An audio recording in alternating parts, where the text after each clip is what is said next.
2 años después de que el Premio Planeta nos revelara que Carmen Mola no era quien todos pensábamos que era, nos llega una nueva novela llamada El Infierno y nos hemos venido aquí a La Habana para descubrir un poco más de qué trata esta novela y para entrevistar a los 3 autores. Bienvenidos y bienvenidas. Aún ha venido a hablar de su libro muy especial, no solo por tener aquí a Carmen Mola, sino porque estamos en La Habana. ¿Puede haber un lugar mejor para presentar un libro tan estupendo como El Infierno?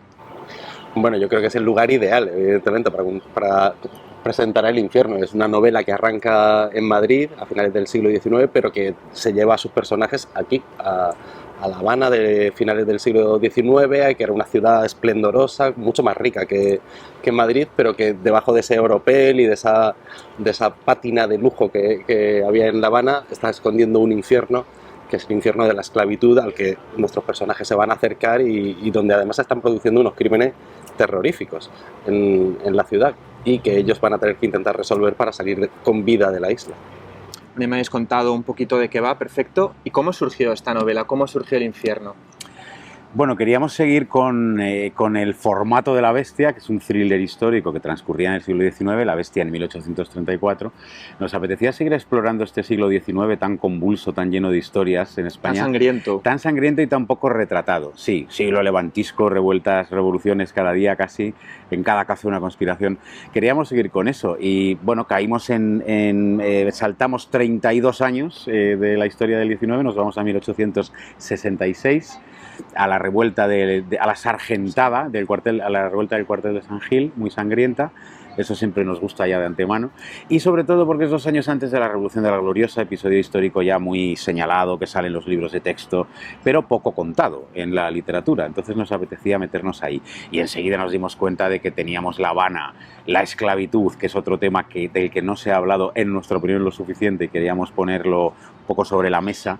España fue el último país de Europa en abolir la esclavitud, y entonces se nos cuela ya el asunto de la revolución, de un Madrid más luminoso pero muy revolucionario, un paraíso en apariencia que es La Habana y un infierno que es la esclavitud.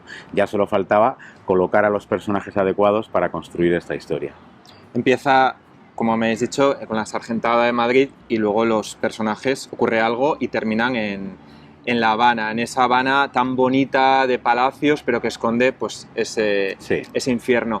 Y además hay algo que yo no sabía tanto, que era lo de los colonos asalariados, que era porque parece que tenemos la imagen del español, pero sobre todo el gallego, el asturiano que se iba, el indiano, ¿no? Sí. El indiano que se iba a hacer fortuna y que luego volvía, que es esa casa con la palmera, pero era un infierno para esto de los colonos asalariados. Bueno, los colonos asalariados en realidad fueron pocos gallegos. Es una historia que es de unos 8 años antes de la nuestra, pero que nosotros hemos querido recogerla. Los colonos asalariados fueron sobre todo chinos, lo que llamaban culíes. Cuando empezó a construirse el ferrocarril o en el canal de Panamá, en Panamá llevaron a muchos chinos con ese tipo de contratos, ¿no? Donde llegaban y una vez que llegaban les decían, pues debéis tanto el viaje, cada día que estáis aquí os cuesta tanto. Entonces sí, recibían un sueldo, pero en realidad ese sueldo les impedía obtener la libertad, ¿no? Y seguían atados a ese contrato durante mucho tiempo. Esto pasó también en España, sobre todo en Galicia y en Asturias. No fue tan grande el número, entonces tampoco hubo tanto, y enseguida hubo un gran escándalo y entonces se les puso en libertad. Y muchos se quedaron en Cuba, algunos triunfarían y se harían esas casas de indianos que todos conocemos del norte, y otros pues no triunfarían, se quedarían aquí, volverían no de esa manera. Entonces, bueno, pues era una historia que nosotros también queríamos contar porque teníamos un personaje idóneo para contarlo en la novela y nos parecía que podía estar muy bien.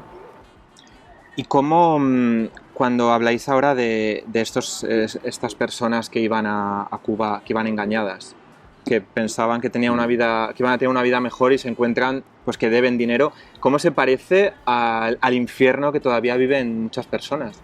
Que llegan pues emigrantes que van pensando que les espera una vida mejor y luego caen las garras de las mafias y es que debes tanto dinero.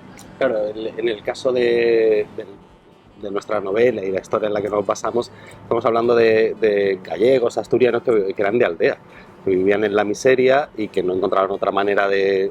La única posibilidad de futuro que se les ocurría era darse en un barco e irse a Cuba a trabajar en lo que fuera, ¿no? Entonces, ellos hacían todo ese viaje, llegaban a Cuba, que era un sitio ideal en su cabeza, y se descubrían convertidos en esclavos, porque aparte de este dinero que tenían que pagar, ellos seguían la rutina de los esclavos, es decir, vivían en barracones, no tenían ventanas, trabajaban en los momentos de mayor trabajo en la caña de azúcar, estamos hablando de 18-20 horas diarias de trabajo.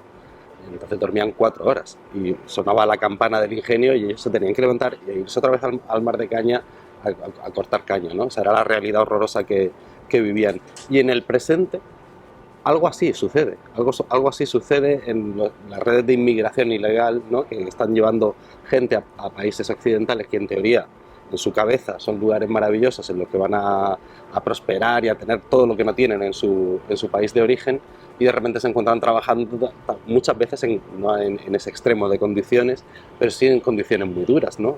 Yo pienso, por ejemplo, en los poblados chabolistas que levantan en Huelva en la campaña de la fresa, donde están trabajando muchísimas horas y les hacen vivir en casas de plástico en mitad del campo, que al terminar la campaña las queman y los mandan de vuelta para casa, ¿no? Entonces sí existe ese paralelismo de un mundo ideal que uno sueña que va a ser su futuro y le va a rescatar de la pobreza, y la realidad con la que se encuentra.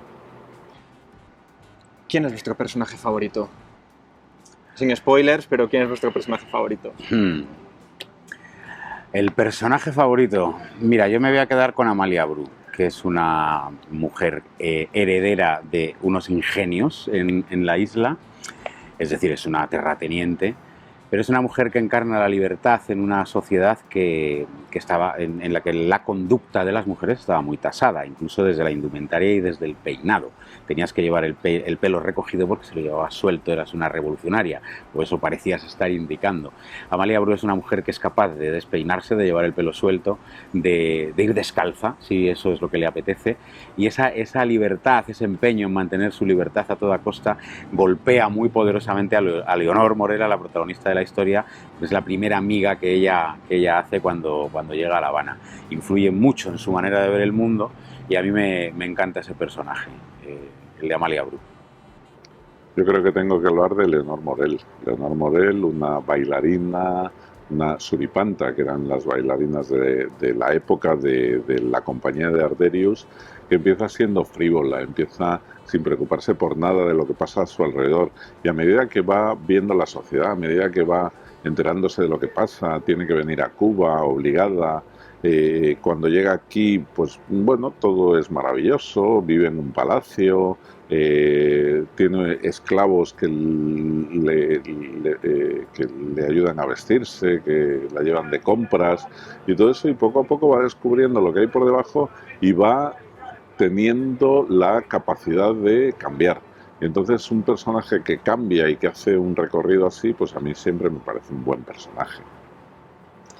Bueno, yo aparte de Mauro, que es el otro protagonista y que hace un viaje más o menos paralelo, ¿no?, al de Leonor, él arranca siendo un médico idealista al que le cuesta encajar las dos caras, ¿no?, la parte revolucionaria y humanista que tiene, y la de la violencia que exige una revolución tanto en España como luego cuando viene a Cuba.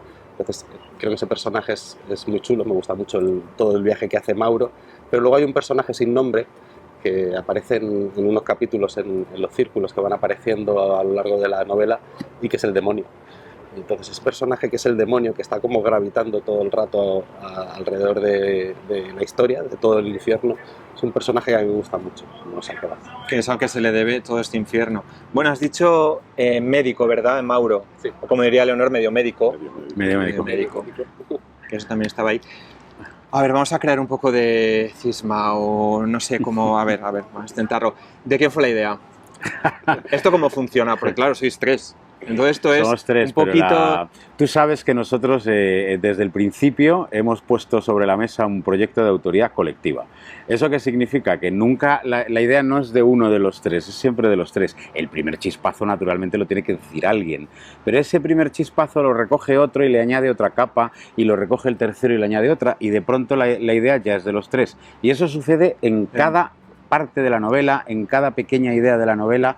De pronto hay un proceso como de absorción de esa idea por parte de los tres, que para mí es la clave de la autoría colectiva. Entonces eso de decir un nombre de los tres sería ir en contra del catecismo de Carmen Mola. Y además la gente siempre dice la idea de la novela. Es que una novela no tiene una idea, una novela tiene 500. Entonces ha habido 150 de uno, 150 de otro, 150 de otro. O sea, yo creo que hay un momento en que hay un letrero de esos del Ayuntamiento de Madrid, de esos rombos amarillos que dice aquí estaba el Teatro Variedades, sede de los bufos madrileños. Está en la calle Magdalena llegando a Antón Martín. Y entonces ese cartel siempre lo mirábamos porque pasamos por delante y decíamos, ¿qué es esto de los bufos madrileños? Porque llama la atención, sede de los bufos madrileños. Y entonces, bueno, pues esa es una idea, escribir una novela sobre ese teatro de bufos que había. Pero por otro lado está la idea de escribir una novela sobre la esclavitud. Y por otro lado está la idea de escribir una historia de amor. Y por otro lado está la idea de ir a Cuba. Entonces dices, ¿de quién fue la idea? Pues unas fueron de uno y otras de otros. Un poco de aquí, un poco de allá, iba surgiendo. Pues Carmen Mola, muchísimas gracias por habernos traído hasta aquí, por concederme la entrevista y mucho éxito. Muchas gracias, un placer. Seguro que habrá mucho éxito más. Muchas gracias.